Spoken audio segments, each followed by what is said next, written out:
Assalamualaikum warahmatullahi wabarakatuh. Perkenalkan, nama saya Syarif Hidayatullah, NIM 19.01.63.002, mata kuliah Jaringan Syaraf Tiruan kelas B2. Pada kali ini saya akan menjelaskan mengenai penelitian pengelompokan data mutu sekolah menggunakan jaringan syaraf tiruan Kohonen SOM dari Syarifuddin N. Kapita dan Saifuldo Abdullah. Yang menjadi fokus adalah penelitian ini melakukan clustering data evaluasi diri sekolah di daerah Maluku Utara, khususnya di Kabupaten Pulau Morotai dengan 31 variabel yang diperoleh dari evaluasi diri sekolah dengan menggunakan algoritma JST Kohonen Self Organization Map atau KISOM. Nah, jaringan Kohonen SOM dipakai untuk membagi pola masukan ke dalam beberapa klaster.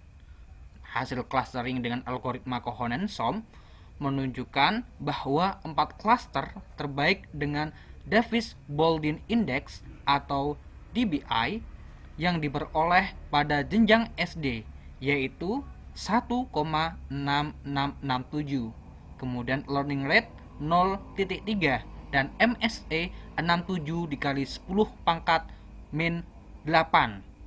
Nah, masing-masing klaster sekolah yaitu klaster 1 dengan jumlah sekolah 42, klaster 2 dengan jumlah sekolah 9, klaster 3 dengan jumlah sekolah 5, dan klaster 4 dengan jumlah sekolah 4. Nah, sebelum itu, mengapa penelitian ini menggunakan metode KISOM atau dari jaringan saraf tiruan Kohonen? Nah, jaringan yang ditemukan oleh Kohonen merupakan salah satu jaringan yang banyak dipakai untuk membagi pola masukan ke dalam beberapa kelompok. Nah, ditinjau dari cara memodifikasi bobotnya, jaringan syaraf tiruan dari KISOM merupakan salah satu metode pendekatan jaringan syaraf tiruan yang menggunakan pembelajaran tanpa pengarahan atau unsupervised learning. Nah, artinya pembelajaran tanpa pengarahan tidak memerlukan target selama proses pembelajaran inputan yang hampir sama dikelompokkan dalam kelompok tertentu yang menghasilkan output. Nah, ini adalah struktur Kohonen.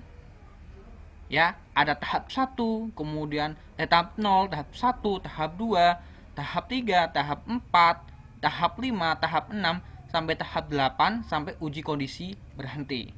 Nah, saat iterasi berhenti, yaitu adanya selisih antara WIJ sekarang dan WIJ pada iterasi sebelumnya.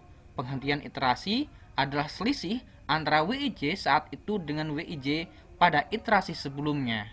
Jika perubahan WIJ hanya sedikit, maka iterasi bisa dihentikan. Nanti kita akan juga melakukan validasi clustering. Ialah prosedur yang mengevaluasi hasil analisis cluster secara kuantitatif dan objektif. Indeks Davis-Baldwin merupakan salah satu metode validasi cluster untuk memaksimalkan jarak intercluster di antara cluster CI dan CJ, dan pada waktu yang sama mencoba untuk meminimalkan jarak antara titik dalam sebuah cluster. Jadi jarak intracluster SCQK dalam cluster QK adalah SCQK sama dengan sigma I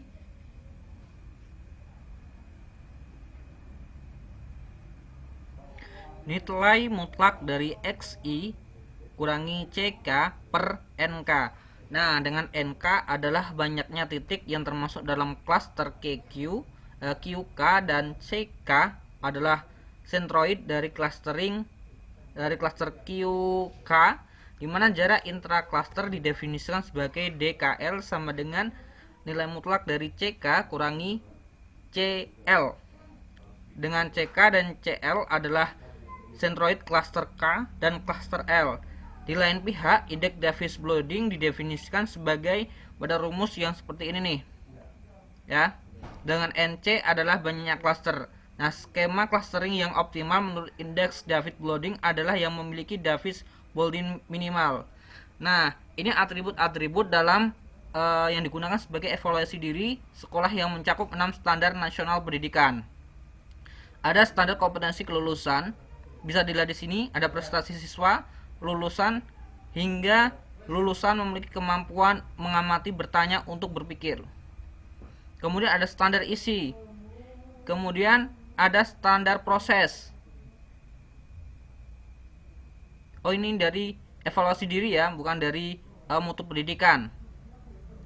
Kemudian ada standar penelitian. Dan ada standar pendidikan dan tenaga kependidikan, ada standar pengelolaan. Nah, ini pada hasil pembahasan. Tadi adalah proses clustering. Berdasarkan 5 data sekolah dasar SD, nah masing-masing kan ada 31 atribut nih dari 6 standar nasional pendidikan. Kemudian ditentukan hasil cluster secara manual dengan JST coherence sum yang dijadikan ukuran 4 cluster. Iterasi ke-1 nih. Nah, untuk learning rate yang digunakan yaitu 0,3 dengan vektor masukan pertama yaitu SD negeri Sabatai Tua pada tabel 42. Kemudian tentukan jaraknya. Nah, kita tentukan dulu nih jaraknya equation dengan aturan DJ sama dengan sigma I, di mana WIJ kurangi XI kuadrat. Nah, untuk setiap indeks dari X yaitu X1, I sama dengan 1 hingga N, dan J sama dengan 1 hingga M, atau DJ sama dengan nilai mutlak dari W kurangi X kuadrat. Sehingga diperoleh hasilnya seperti ini nih. D1 ada 4,3649, D2 ada 0,6982, kemudian D3 ada 0,8257, D4 ada 0,98. Nah, karena DJ minimum pada saat J sama dengan 2, vektor bobot pada baris kedua diperbarui dengan aturan sebagai berikut nih. WIJ baru sama dengan WIJ lama plus alfa kurung mutlak kurung X1 XI kurangi WIJ yang lama. Nah, sehingga bobot yang diperbarui merupakan bobot baru yang selanjutnya digunakan pada masukan vektor ketiga. Selanjutnya dengan proses yang sama, vektor masukan kedua yaitu SD Impres Tile Pante ditentukan dengan jarak Euclideannya D1 sama dengan nilai mutlak kuadrat dari W1 kurangi X2, ini menghasilkan 4,3649, dan D2 menjadi 0,8440, D3 menjadi 0,8257, D4 menjadi 0,9855. Nah, karena DJ minimum pada saat J3 0,3, J sama dengan 3, ini ya, paling rendah nih ya, vektor bobot pada baris ketiga diperbarui dengan aturan sebagai berikut. Nah, sama kayak tadi, WIJ baru sama dengan WIJ lama plus alfa dari kurung XI min WIJ lama. Nah, sehingga diperoleh bobot baru. Nah, bobot baru yang digunakan yang untuk D3 yaitu 0,9233. Nah, karena DJ minimum pada saat J2 vektor berbobot pada baris kedua diperbarui dengan aturan sebagai berikut. Ini kan yang lebih kecil D2 nih ya. Kita barui lagi WIJ baru sama dengan WIJ lama. Ini sehingga menghasilkan bobot 0, sama ya, vektor pandangan keempat yaitu SD Impres pandangan dengan jarak Euclidesnya adalah ini sama 849283. Ini D4 nya nih ya, ini menjadi 0,80828. Nah, mana? Bentar. Nah, karena DJ minimum pada saat J sama dengan 4, nah ini kan paling kecil nih. Ini paling kecil ya. Maka vektor bobot pada baris keempat diperbarui dengan aturan sebagai berikut. Ini sama kayak gini. Sehingga yang tadinya 0,828 menjadi 0,9041. Nah, karena DJ minimum pada saat J sama dengan 2, ini beda lagi. Nah, sekarang beda lagi. Vektor masukan kelima yaitu SD Impres Tawakali dengan ditentukan jarak Euclideannya D1 4,3649, D2 0,1174, D3 0,9573, D4 0,9041. Nah, kita bisa tahu nih nilai yang terkecil ini D2 nih ya, dimana J sama dengan 2, vektor bobot pada baris kedua diperbarui lagi. Nah, diperbarui lagi hingga menghasilkan kelompok 45 dan dilanjutkan pada iterasi berikutnya. Iterasi kedua nih, iterasi kedua sama ya, ini sama hingga bobot W telah konvergen saat iterasi ke-9 dan learning rate-nya 0,0018. Nah, bobot dan learning rate tersebut merupakan bobot terakhir sebagai pusat pengelompokan. Hasil pengelompokan pada tabel ketiga merupakan hasil akhir dari proses JST Kohonen SOM dari 5 sekolah dasar, yaitu SDN Sabaitua, SD Impresti Lepante, dan SD Bere-Bere, memiliki jarak minimum pada klaster 2. Sedangkan dan SD Pandaga dan SD Impres Tawakali memiliki jarak minimum di clustering 4. Nah, ini validasi cluster. Ini menghitung Davis Bonding Index atau DBI. Ya, DBI 1 per sigma M dari J sama dengan 1 maksimal dari RJK. Nah, skema clusteringnya menurut Davis Bonding Index adalah yang memiliki Davis Bonding Index minimal. Ini bisa dilihat nih, tabel 1 rasio DB1 maksimal 4 cluster, di mana rasio 1 rasio maksimumnya 0,338, 2 rasio maksimumnya 0,1601, ini sama dengan rasio yang ketiga, yang 4 0,338. Ya, jika terdapat 4 klaster dan seterusnya dilakukan perhitungan yang sama sehingga memperoleh DPI yang minimal. DPI yang minimal merupakan clustering yang optimal. Nah, ini clustering keseluruhan.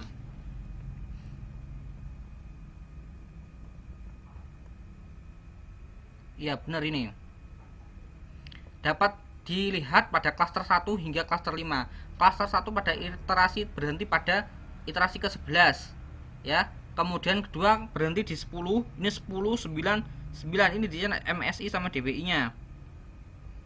Nih, validasi klaster dengan Davis Bonding Index sekolah dari SD Negeri Sabarang Tua, SD Impres Tilepante, SD Negeri Bere-Bere, SD Impres Pandangga, dan SD Impres Tawakali.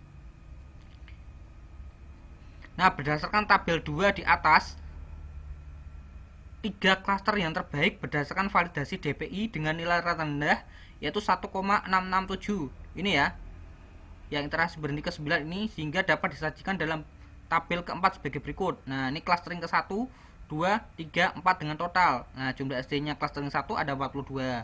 2 ada jumlah SD-nya 9. Clustering ketiga ada 5. Clustering keempat ada 4 dengan total 60. Nah, ukuran output clustering selanjutnya digunakan sebagai analisis evaluasi mutu sekolah pada jenjang sekolah dasar. Hasil yang beroleh sesuai tabel 4 clustering 1 dengan jumlah sekolah 42 ini menunjukkan sekolah tersebut berada di atas SNP. Clustering 2 dengan jumlah sekolah 9 memenuhi SNP. Clustering 3 dengan jumlah sekolah 5 dan masih di bawah SNP, sedangkan cluster 4 dengan jumlah sekolah 4 belum menuju SNP dan masih rendah mutu pendidikannya. Jadi ada seluruh sekolah ada 60 sekolah. Nah, ini kesimpulannya ya. Kohonen SOM mampu mengelompokkan data mutu sekolah SD di Kabupaten Pulau Morontai berdasarkan atribut evaluasi dari sekolah. Tadi ada evaluasinya, ada berapa itu? 69 tuh ya. Kemudian hasil evaluasi mutu sekolah dengan algoritma Kohonen SOM menunjukkan bahwa kelima klaster dengan menggunakan validasi DBI diperoleh 1,667 dengan learning rate 0,3, yaitu 4 klaster. Kemudian perlu dilakukan dengan penerapan algoritma clustering yang lain untuk melihat perbandingan nilai DBI. Terima kasih. Sekian. Wassalamualaikum warahmatullahi wabarakatuh.